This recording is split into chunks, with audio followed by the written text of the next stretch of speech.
তারপর হঠাৎ একদিন খেয়াল করবেন আপনি স্ট্রং হয়ে গেছেন।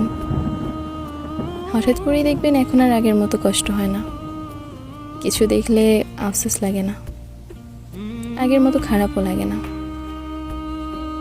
দেখবেন অনেককেই পিছনে ফেলে এসেছেন। রাত জাগা, অনিয়মিত খাওয়া দাওয়া, এলোমেলো চলাফেরা সব কিছুই আবার নিয়মমাফিক হওয়া শুরু করেছে। যাকে ঘিরে শত স্মৃতি ছিল, যার স্মরণে ভালো থাকা হতো না, দেখবেন তাকেও এখন খুবই কম মনে পড়ে। দেখবেন আপনার পছন্দের জিনিসগুলো আবার ভালো লাগা শুরু করেছে। দেখবেন সব কিছুই আগের মতো ঠিকঠাক হয়ে গেছে। পৃথিবী জানে যে আমরা মুভ অন করতে পারবো না, তাই প্রকৃতির নিয়মই আমাদের ভুলতে সাহায্য করে। পৃথিবী জানে আমাদের মুভ অন করাটা, বেঁচে থাকাটা কতটা মূল্যবান। তাই তো বলি, মন খারাপ করে বসে থাকবেন না, একদিন না একদিন মুভ অন হয়ে যাবে, যাবেন।